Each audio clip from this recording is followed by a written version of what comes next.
Let's address the elephant in the room.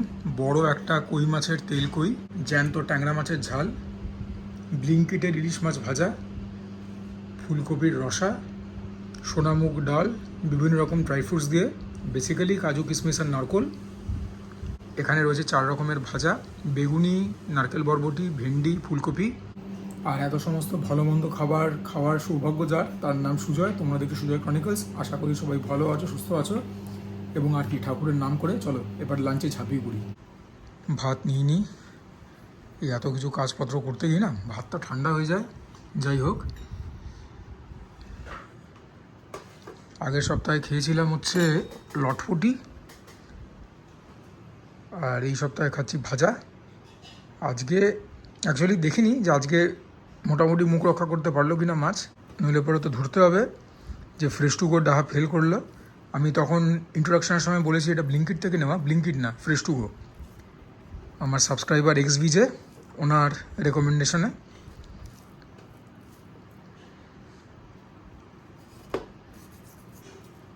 দেখি আজকে মাছ কীরকম ব্যবহার করে আমার সঙ্গে।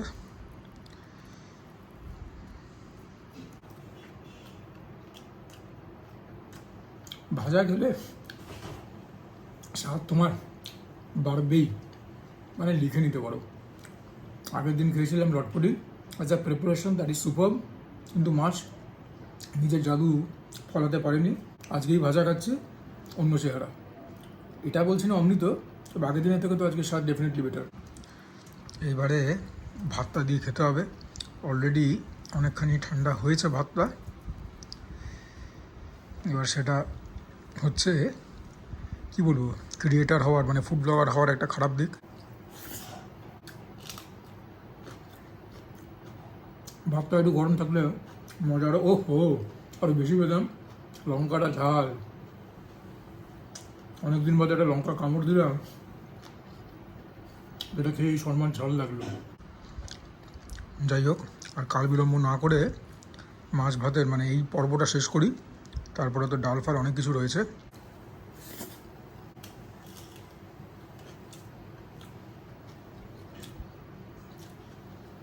ভাতটা সাটিয়ে নিই, চট করে মাছটাকে উড়িয়ে নিই, নইলে এগুলো ফ্যাল ফ্যাল করে মুখের দিকে চেয়ে রয়েছে, খালি প্রচণ্ড কাটা। আমাকে একজন মানুষ একবার বলেছিলেন যে যেসব ইলিশ মাছ কাটা হয় সেগুলো নাকি পদ্মার হয় না, অরিজিনাল মানে বাংলার হয় না। তো বলতে পারবো না, এখানে তো ওনারা লিখে বিক্রি করছেন পদ্মার।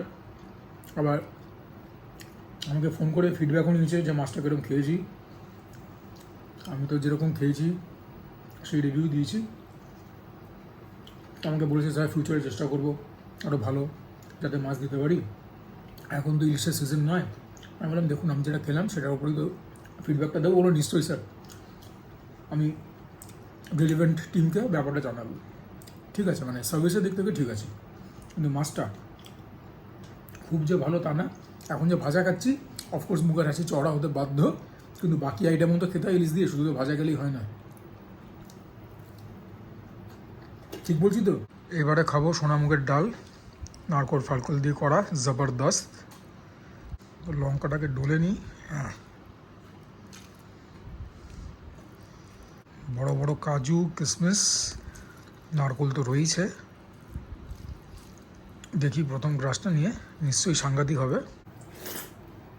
চমৎকার চমৎকার, যেরকম নুন সেরকম মিষ্টি। আমি এটা মিষ্টি মিষ্টি পছন্দ করি, এবং নারকেল দেওয়াটা না একদম অন্য লেভেল। বেগুনিটা এর জন্যই করা, পুরো মিয়ে গেছে।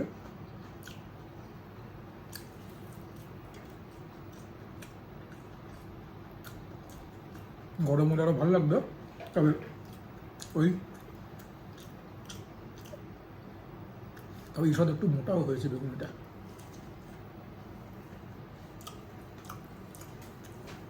এই মুগ ডালের সঙ্গে দেখবে বেগুন ভাজা, বেগুনি বেশ যায়। আমার কাছে আরও অপশান আছে, ফুলকপির পকোড়া। ডালটা সত্যিই হ্যাবক হয়েছে, যত খাচ্ছি তত টের পাচ্ছি।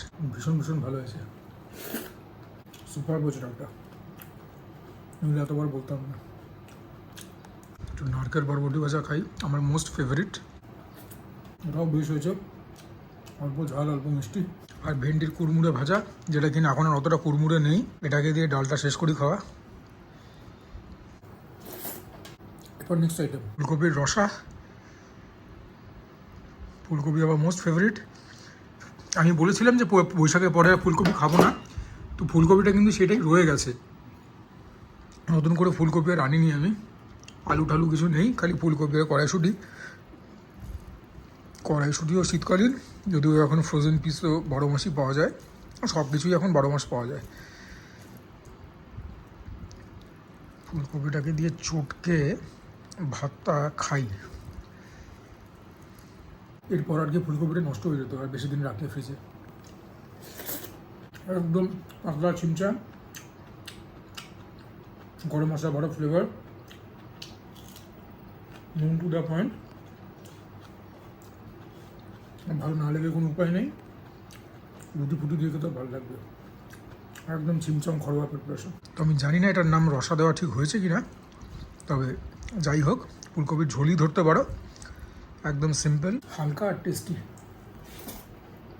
ফুলকপিগুলো মোটামুটি ক্রাঞ্চি আছে, বেশি সেদ্ধ হয়ে গেলে একদম ভালো লাগে না খেতে। এরপরে মাছ, প্রথমে কইটাই খাই, কারণ এটা তো পেঁয়াজ রসুন দিয়ে করা। এই দুটোই জ্যান্ত ছিল, কই মাছ তো জ্যান্তই হয়, তবে ট্যাংরাটাও জ্যান্ত ছিল, বিশাল সাইজের কই। লঙ্কা আর একদম যথার্থ তেল কইয়ের একদম একটা সুন্দর একটা ঝোল, very rich to say the least. খুব একটা ভাত নিইনি, তবে আগের আইটেমগুলো দিয়ে যতটা করে ভাত খেয়েছি তার থেকে তো এটাতে একটুখানি বেশি পরিমাণ ভাত আছে। মাছটা পরে হাত দেবো, প্রথমে একটুখানি গরমা গরম ভাতটা দিয়ে খাই। আর হ্যাঁ, গরমা গরম এর জন্যই বললাম, কারণ মাইক্রোওভেনে একটুখানি ভাতটা গরম করা হয়েছে। ও, গরম খাওয়ার মজাই আলাদা। নুনটাও ঠিকঠাক, ঝালও ঠিকঠাক, আর একটু ঝাল হলে আমি খুশি হতাম। তবে মাছটা খাই এবার। তোমরা মাছ কেনা ভিডিওটা দেখে অনেকেই বলেছো যে দেশি কই না, তো এবারে দেখি খেলে পরে বুঝবো যে দেশি না ভিন দেশি না বিদেশি না কি।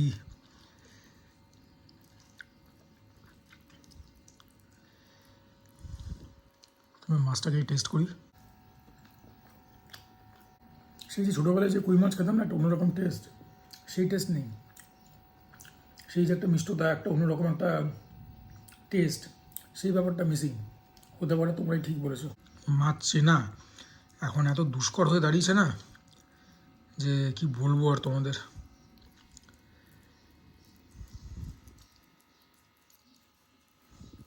মাছ দিয়ে ভাত দিয়ে একটা গ্রাস নেই,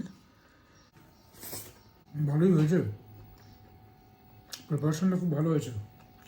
তেলকই বানাতে কিন্তু খুব একটা হ্যাঙ্গামা নেই, plain and simple, but very rich, very decadent. তবে খেতে একদম জবরদস্ত, সাথে বাঙালিদের one of the most favourite items. মনে হয় না পুরো মাছটাকে এখন ওড়াতে পারবো বলে, তবে অল্প একটু তো খাবোই।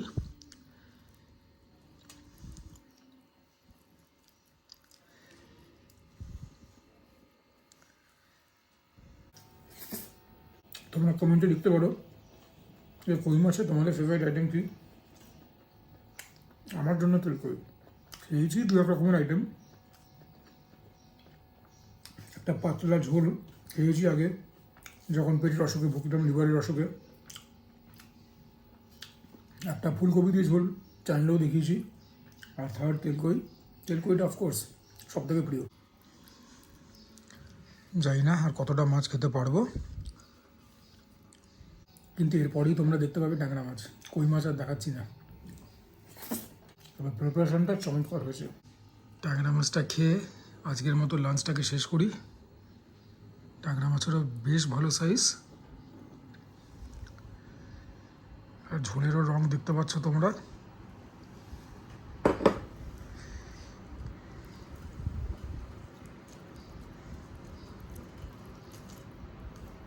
তোমাদেরকে ডাইরেক্টলি মাছটা দিয়েই খেয়ে পরে বলে দিচ্ছি যে কীরকম।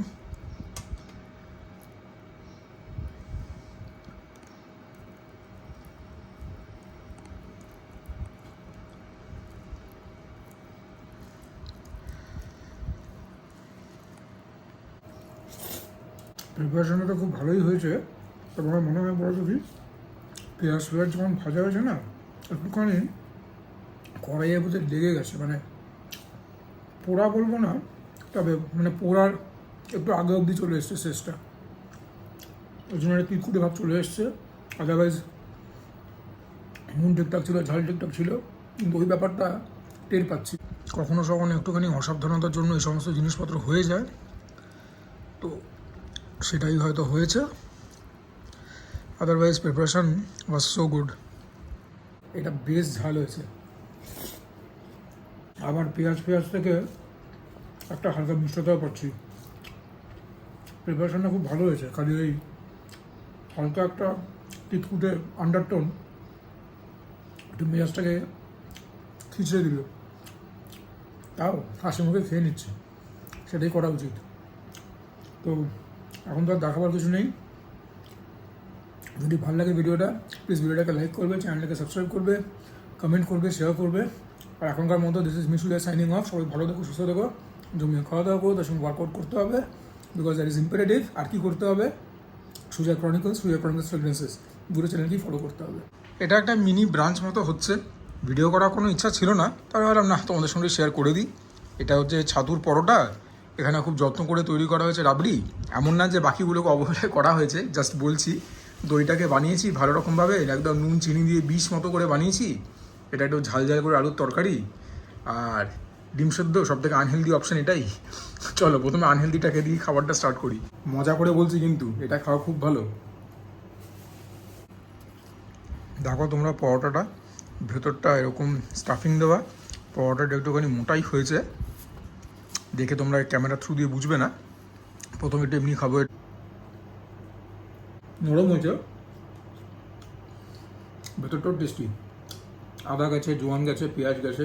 অনেকে শুকনো ছাতু মেখে খায় না, দেখবে আচার ফাচার দিয়ে, সেরকমই টেস্ট, খালি আচারটা যায়নি। সেটা খেলেও মন্দ হতো না।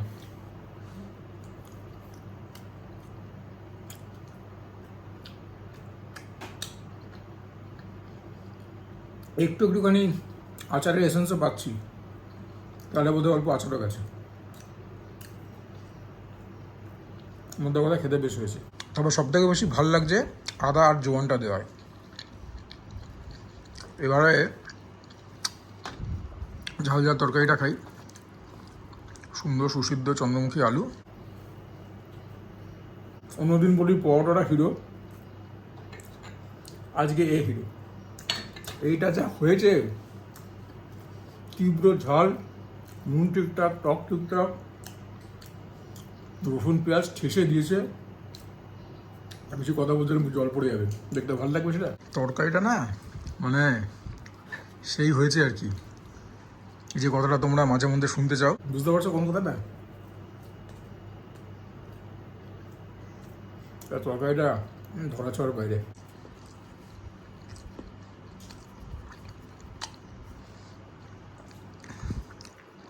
পরোটা আর দই এটাও একদম মানে ভালো যাবেই। ক্লিয়ার। ছোট্ট মতো ভিডিওটা শেষ করছি রাবড়িটা খেয়ে। এর মধ্যে আবার কাজু কিশমিশও দেওয়া রয়েছে।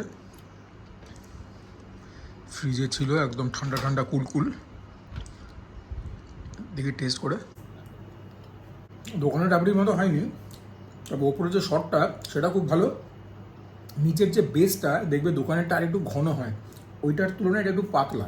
খেতে কিন্তু তাও বেশ হয়েছে। মানে যত্ন করে পরিশ্রম করে বানাতে হয়, কেননা দুধ জাল দিতে দিতে তারপর তো শটটা তৈরি হয়। এই জায়গাটা একটুখানি পাতলা, বাকি ওপরে শটটা যখন খাচ্ছি তখন ডেফিনেটলি বেটার লাগছে। মিষ্টিটা একদম ঠিকঠাক হয়েছে। এই ছিল এখন ছোট্টখাট্টো একটা খাবারের পর্ব। তারপর যখন মহাভোজ লাঞ্চ হবে তখন তো দেখা হবে।